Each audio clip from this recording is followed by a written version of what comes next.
Hi guys, कैसे हैं आप सब। हमारे लास्ट वीडियोस में हमने एक एक्सक्रीटरी सिस्टम की बात की और आपकी रिक्वेस्ट में हम बात कर रहे हैं हम नर्वस सिस्टम की। नर्वस सिस्टम का इंट्रोडक्टरी पार्ट एक अलग वीडियो में हमने बनाया है जिसमें कुछ इंटरेस्टिंग फैक्ट भी डाले हैं। आप उसको ज़रूर देखिए, आपको बहुत मज़ा भी आएगा और आपको पता चलेगा कि ये एक्सक्रीटरी सिस्टम कितना, ये जो नर्वस सिस्टम है ये कितना मिस्टीरियस सिस्टम है, क्योंकि पूरी बॉडी का कोऑर्डिनेशन इसी के हाथ में है। तो उस इंट्रोडक्टरी पार्ट का जो मैंने लिंक है अपने डिस्क्रिप्शन में दिया हुआ है। हम बात करते हैं इस न्यूरॉन्स की। न्यूरॉन्स क्या है? That are the cells of nervous system और each they make structural and function unit of this nervous system. तो इस न्यूरॉन्स की हम बात करेंगे, न्यूरॉन्स बने कैसे होते हैं। न्यूरॉन्स के मेनली 3 पार्ट है, एक है डेंड्राइट्स, दूसरा है सेल बॉडी, तीसरा है एक्सॉन। सेल बॉडी एक टिपिकल सेल जो होती है जिसमें सेल ऑर्गेनेल्स होते हैं, एक न्यूक्लियस होता है और साइटोप्लाज्म होता है, तो वैसे ही ये सेल बॉडी है। इससे कुछ प्रोजेक्शन निकले होते हैं, है ना, कुछ फाइबर प्रोजेक्शन जो कि बहुत ज्यादा ब्रांच होते हैं, उनको बोलते हैं डेंड्राइट्स। और ये डेंड्राइट्स ही क्या कि जो इम्पल्स आती है ना, जो सिग्नल्स आते हैं उनको गेन करने का काम करते हैं और सेल बॉडी के थ्रू ये आगे बढ़ाते हैं। और जब ये इम्पल्स आगे बढ़ता है तो किस फिलामेंट के साथ की वजह से आगे बढ़ता है, उसको बोलते हैं एक्सॉन। एक्सॉन में आप ये देख रहे हैं कि ये कुछ सेल्स हैं, इन सेल्स को बोलते हैं श्वान सेल। ये श्वान सेल एक शीट का निर्माण करती है, यानी कि they form a sheet that is called as myelin sheet. और इस माइलिन शीट के बेस पे ये न्यूरॉन्स जो है माइलिनेटेड भी हो सकते हैं और नॉन माइलिनेटेड भी हो सकते हैं, यानी कि श्वान सेल माइलिन शीट बनाता है। तो ऐसा नर्व्स, ऐसी न्यूरॉन्स क्या कहलाएंगे? माइलिनेटेड। और ये मिलते हैं हमारे ब्रेन में और स्पाइनल कॉर्ड में, यानी कि हमारे सीएनएस पार्ट में, सेंट्रल नर्वस सिस्टम में। और जो नॉन माइलिनेटेड होते हैं वहाँ पे श्वान सेल तो होती है, लेकिन वो श्वान सेल कोई माइलिन शीट नहीं बनाते हैं। तो ऐसे नॉन माइलिनेटेड न्यूरॉन्स कहाँ मिलते हैं? पीएनएस यानी peripheral nervous system and somatic nervous system और ऑटोनोमस नर्वस सिस्टम के अंदर ये नॉन माइलिनेटेड टाइप के न्यूरॉन्स मिलते हैं। अब हम बात करते हैं आगे कि इसमें और क्या खूबियां हैं।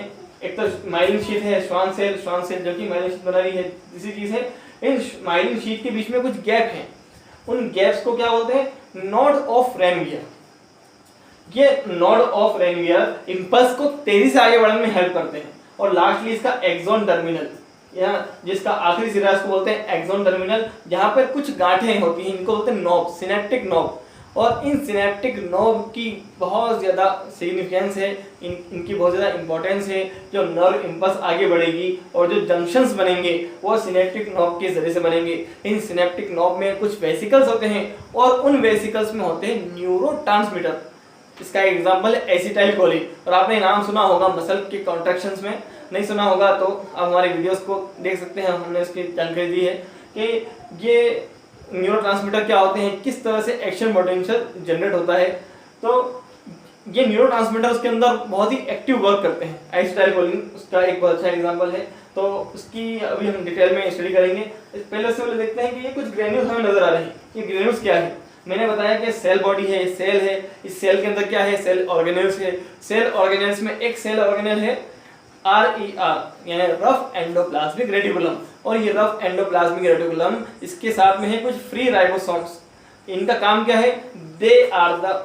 They make a protein factory, यानी ये प्रोटीन सिंथेसिस का काम करते हैं, प्रोटीन फैक्ट्री की तरह काम करते हैं, जो कि डेंड्राइट्स तक फैले हुए हैं। और इससे जो प्रोटीन बनेंगे, तो जहाँ जहाँ प्रोटीन डैमेज होगा या प्रोटीन की कमी होगी वहाँ पर ये प्रोटीन सप्लाई की जाएगी। अब हम बात करते हैं एक्सॉन टर्मिनल की। तो एक्सॉन टर्मिनल के अंदर जो नॉब होती है, इस नॉब के अंदर ये वेसिकल्स है। वेसिकल्स के अंदर आप ये देखें डॉट, ये डॉट क्या है? ये डॉट जो है ये न्यूरोट्रांसमीटर्स है। जैसे ही इम्पल्स अंदर जाएगी तो ये वेसिकल्स कहाँ जाएंगे? इस मेम्ब्रेन के सिरे पर, और वहां जाकर इन न्यूरोट्रांसमीटर को फ्री कर देंगे। तो ये न्यूरोट्रांसमीटर जब फ्री होंगे तो अब ये जो नेक्स्ट वॉल दिख रही है, नेक्स्ट सेल की वॉल है। इस नेक्स्ट सेल की वॉल पे कुछ रिसेप्टर्स होते हैं, उन रिसेप्टर से जुड़ते हैं और एक फंक्शन, एक फिजियोलॉजी होती है, एक काम यहाँ पर होता है, क्रिया यहाँ पर होती है, उसके थ्रू ये इम्पल्स आगे बढ़ती है। तो फंक्शन क्या होती है हम फंक्शनिंग में देखेंगे। तो अब हम बात करते हैं कि सिनेप्टिक नोब है और यहाँ पर क्या है कि 2 सेल्स है, इनके बीच में कुछ फ्री स्पेस भी है। आखिर ये चीज क्या है? ये चीज है सिनेप्स। क्या है? Synapse are junctions of 2 cells, है ना। ये 2 नर्व सेल्स के बीच में या दो ऐसी सेल जहां पर सिग्नल पास होने वाले हैं, तो उसके बीच में जो जंक्शन बनते हैं उनको बोलते हैं सिनेप्स। इन सिनेप्स में को बनाने में तीन चीजें इंपॉर्टेंट है। एक है प्री सिनेप्टिक मेम्ब्रेन जो कि एक्सोन की होती है, एक है सिनेप्टिक क्लेफ्ट। इन दो मेम्ब्रेन के बीच में जो फ्री स्पेस होती है इसको बोलते हैं सिनेप्टिक क्लेफ्ट, और लास्टली है पोस्ट सिनेप्टिक मेम्ब्रेन, यानी कि जो नेक्स्ट सेल है उसकी मेम्ब्रेन जो कि इस एक्सोन सिरे के सामने होती है उसको बोलते हैं पोस्ट सिनेप्टिक मेम्ब्रेन। ये तीन चीजों के मिलने से बनता है सिनेप्स यानी कि जंक्शन पॉइंट। और इसी पोस्ट सिनेप्टिक मेम्ब्रेन में होते हैं कुछ रिसेप्टर्स जो कि एसिटाइलकोलिन के साथ वर्क करेंगे, बाइंड होंगे। तो अब ये तो बात होगी सिनेप्स की।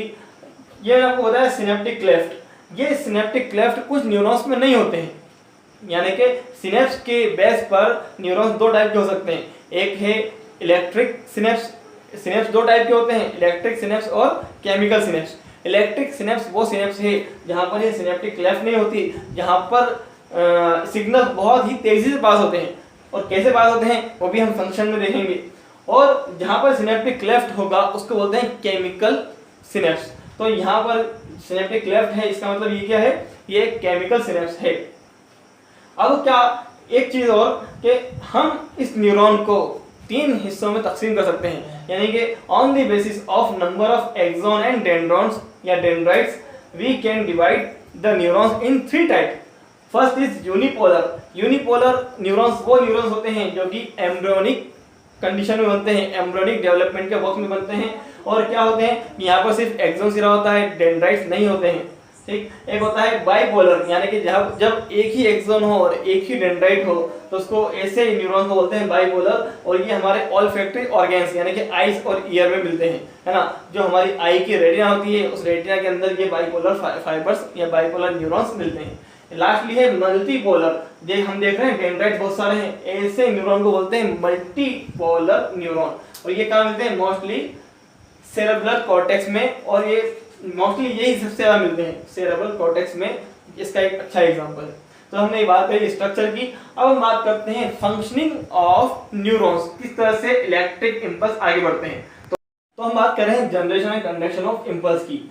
ये इंपल्स कैसे जनरेट होते हैं और कैसे इनका कंडक्शन होता है within the cell body and without of the cell body within between two neurons. ये हम दोनों की बात करेंगे। तो कैसे जनरेशन होगा पहले इसकी बात करते हैं कि नॉर्मली इन रेस्टिंग पोजीशन जबकि कोई इंपल्स नहीं आया तो ये सेल मेम्ब्रेन पोलराइज्ड होती है। क्या होता है पोलराइजेशन और कैसे होता है पोलराइजेशन, हम इसकी बात सबसे पहले बात करते हैं।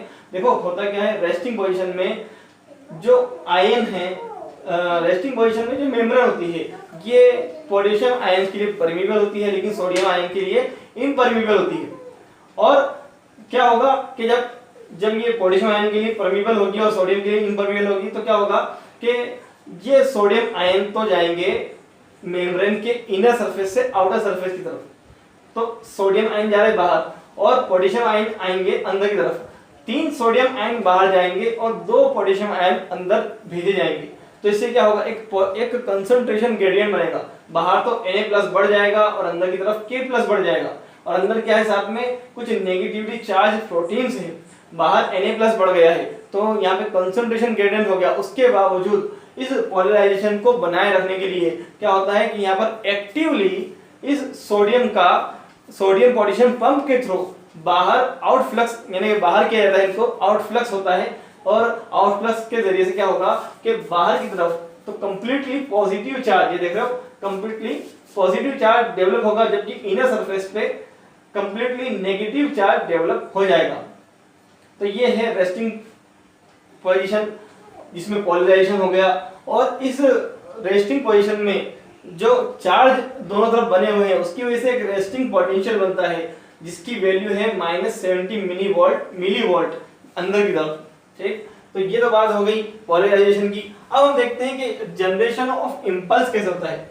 जैसे ही एक इलेक्ट्रिक करंट या एक सिग्नल डेंड्राइट्स के थ्रू पास होता है और ये एक्सोन तक पहुंचता है तो क्या होगा कि जो मेम्ब्रेन है जो अभी तक पोलराइज्ड थी, अब वहां पे क्या होगा कि वो मेम्ब्रेन सोडियम के लिए परमिएबल हो जाएगी विद, और बहुत ही छोटे फ्रैक्शन सेकंड के भी छोटे फ्रैक्शन के लिए ये काम होता है कि सोडियम के लिए परमिएबल हो जाएगी। तो सोडियम कंसंट्रेशन ग्रेडियंट की वजह से बहुत तेजी के साथ में ये कहाँ आएंगे, सेल मेम्ब्रेन के अंदर यानी सेल्स के अंदर आएंगे, मेम्ब्रेन के अंदर की साइड में आएंगे। तो इसे बोलते हैं influx of sodium ion. Influx यानी कि बाढ़ आ जाना, सोडियम की बाढ़ आ जाएगी, सोडियम स्पीड में अंदर आएंगे। और ये पोटेशियम आयन तो जैसे थे वैसे वैसे ही है, तो अंदर क्या होगा कि पॉजिटिव चार्ज बढ़ जाएगा और इसके मतलब कि रिएक्शन में बाहर की तरफ नेगेटिव चार्ज डेवलप हो जाएगा। तो हम कह सकते हैं कि जहां पर ये इलेक्ट्रिक इंपल्स आया वो साइड है ए। इस ए साइड पर इलेक्ट्रिक इंपल्स आया, सोडियम आयन अंदर गए और सोडियम आयन अंदर आने की वजह से उस जगह पर पॉजिटिव चार्ज डेवलप होने लगा और इसके रिएक्शन में बाहर की तरफ नेगेटिव चार्ज डेवलप हो गया। तो क्या होगा, हम जानते हैं कि अगले पोजीशन में क्या है, मेम्ब्रेन का जो नेक्स्ट सिरा है, जो अगला हिस्सा है, वहां पर तो अभी पोलराइज कंडीशन है, तो वहां पर बाहर की तरफ पॉजिटिव चार्ज है, अंदर की तरफ नेगेटिव चार्ज है, तो एक डाइपोल बना, इसकी वजह से इलेक्ट्रिक फ्लो शुरू हो जाएगा। हम जानते हैं इलेक्ट्रिक फ्लो कैसे होता है, एक वायर के अंदर इलेक्ट्रिक करंट फ्लो होता है नेगेटिव चार्ज की वजह से, यानी इलेक्ट्रॉन्स की वजह से, इलेक्ट्रॉन वहां पे फ्लो करते हैं। लेकिन जब आयंस की बात किया जाए कि आयंस, जहां पर आयंस हो और वहां पर करंट फ्लो हो, तो वो होता है पॉजिटिव, ये जो पॉजिटिव चार्ज है या नेगेटिव चार्ज है इनके फ्लो की वजह से। तो यहाँ पर क्या होगा कि ये करंट फ्लो होगा कैसे, positive charge to negative charge, यानी अंदर की तरफ A side to B side. B side वो साइड है जो अभी तक पोलराइज्ड ही है, और बाहर की तरफ इसके रिएक्शन में एक अपोजिट फ्लो होगा, B side to A side, है ना। ये बी साइड है, बी साइड से ए साइड की तरफ, है ना। अंदर भी पॉजिटिव टू नेगेटिव और बाहर भी पॉजिटिव टू नेगेटिव। और ये फ्लो क्यों हो रहा है, तो हम जानते हैं ये दो तरफ फ्लो क्यों हो रहा है, कि दो तरफ का फ्लो होना जरूरी है, एक तरफ से फ्लो नहीं होता, क्योंकि करंट क्या है, ये बिजली है, बिजली वहां कभी नहीं जाती जहां पर उसको वापस आने का रास्ता ना मिले। तो यहाँ पर डबल फ्लो होगा, ये डबल फ्लो होने की वजह से एक्शन पोटेंशियल जनरेट होगा। एक्शन पोटेंशियल जो इंपल्स ए साइड पे आया था, अब वो ट्रांसफर हो जाएगा बी साइड पे, और ये प्रोसेस फिर से दोहराई जाएगी, है ना।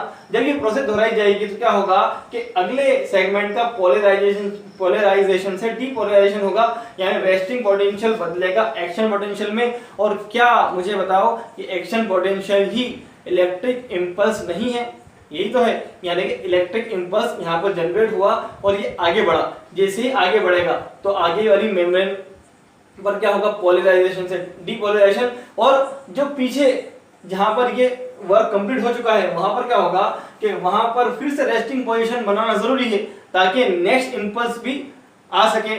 तो क्या होगा कि फौरन सोडियम आयन, पोटेशियम आयन खुल जाएंगे, पोटेशियम चैनल्स खुल जाएंगे, और जब वापस से रीपोलराइजेशन होगा तो पोटेशियम आयंस बहुत ही तेजी के साथ में ये बाहर की तरफ जाएंगे, और जब पॉजिटिव आयंस अंदर कम हो जाएंगे तो वापस से अंदर की तरफ नेगेटिव चार्ज डेवलप हो जाएगा और बाहर की तरफ पॉजिटिव चार्ज डेवलप हो जाएगा। इसको बोलते हैं रीपोलराइजेशन। तो ये रीपोलराइजेशन होगा, अगले सेगमेंट का डीपोलराइजेशन होके एक्शन पोटेंशियल आगे फ्लो करेगा।